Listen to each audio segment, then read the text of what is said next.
Part of the appeal of the Legend of Zelda franchise is that it's a children's storybook that also happens to be a video game. These are bedtime stories that our parents or our grandparents would read to us as we go to sleep.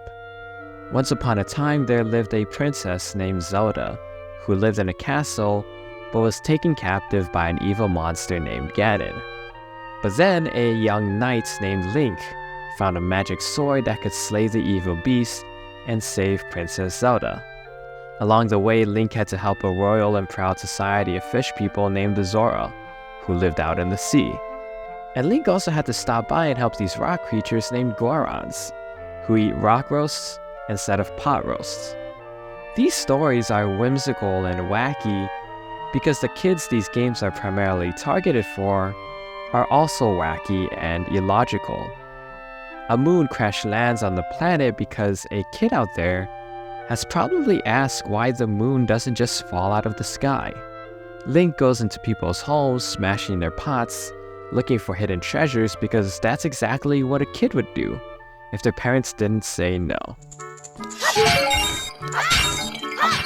This sense of whimsy and cartoony fun has always been a part of the Legend of Zelda games. But I think the beauty and joy of that childlike imagination only became really apparent to me in the latest entry, The Legend of Zelda: Echoes of Wisdom. Part of that is because I'm old enough now to really notice it. But also it's because that youthful and innocent imagination is one of the best parts of this game.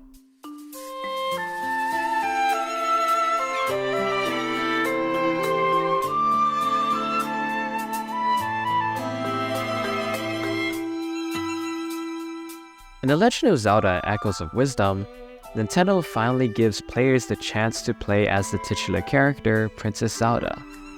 And with that comes an entirely different perspective on the world of Hyrule. Rather than play as Link, a sleepy-headed young boy who just so happens to have a huge destiny thrown upon him, the player takes on the role of Zelda. Zelda, from the get-go, already has weighty responsibilities. As a princess, it's her role to look out and care for the people of her castle, and also learn to deal with the problems of other kingdoms using diplomacy. Rather than take on the role of Link, a nobody who people may not know or care about, you take on the role of Zelda, a person people rely upon. People respect and look up to her as one of their future leaders.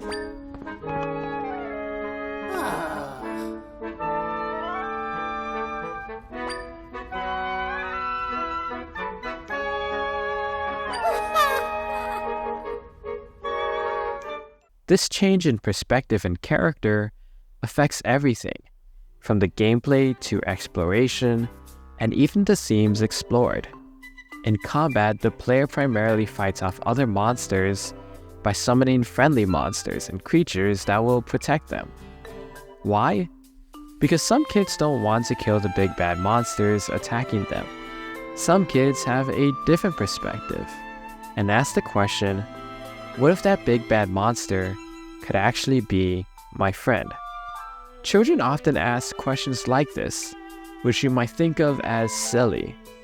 But sometimes these can be beautiful questions that make us think.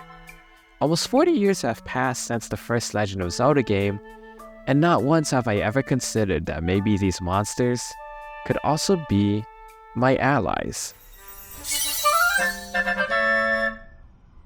As an adult, we lose that sense of innocence and childlike imagination because we've grown older and have years and years of experience to inform us of how the world works. We don't go out exploring caves looking for buried treasure because it's unlikely we'll find any. And we eventually shed off that dream of becoming magical princesses because those kinds of princesses aren't real. There's nothing wrong with this thinking.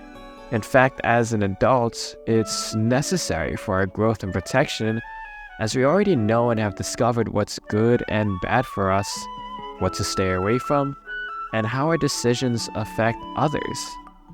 But the danger of this thinking is that it could also lock us into certain preconceptions, not allowing us to explore different ways of seeing things. Going back to The Legend of Zelda: Echoes of Wisdom, the game's story and quests all reinforce a valuable life lesson, much like how the best children's books do as well. The lesson in Echoes of Wisdom is that if we ever want to solve our problems, the only way we can do so is if we look at it through all perspectives, not just our own. There are many stories in this game that I can highlight that reinforce this idea, but I think the most notable story is the one that takes place in the Zora region. In this region live two societies of fish-like people, the River Zora and the Sea Zora.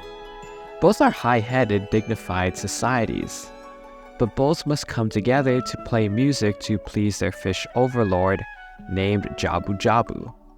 But at the beginning of this quest, both leaders of the River Zora and the Sea Zora, Drad and Kushara, are at each other's throats, viewing their own music and performances as being better than the other. These two are competitive, heated rivals who may have played together in the past, but not anymore. They refuse to play together, thinking they can please Lord Jabu Jabu all on their own. But when they do try to perform in front of Lord Jabu Jabu, there's much dissonance and a lack of harmony that is displeasing for all who hear.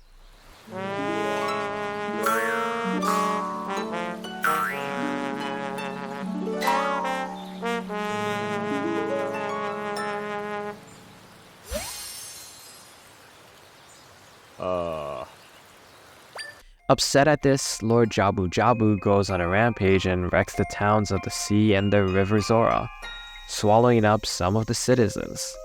Naturally, it's up to Zelda to go and rescue those in these two tribes who've been swallowed up and repair the damage stemming from Drad and Kushara's bickering. But Drad and Kushara also accompany Zelda, helping to save and take care of the opposing tribes. When Zelda rescues the Sea Zora who was swallowed up, Drad plays music to inspire courage and shake off their fears. Likewise, Kushara returns the favor and plays music for the River Zora, who have also been traumatized, as she soothes their nerves, helping them to relax. Both Kushara and Drad have learned their lesson and learned the value of each other's music, and see that the two of them aren't so different after all. They're both respected leaders looking to help serve and do what's best for their people. They also see that they work a lot better together. Through this ordeal, their views and outlooks change and become more unified. Zelda is able to mend the rift that's divided the two, and this conflict crescendos, not in a solo act, but in a polyphonic, unified performance.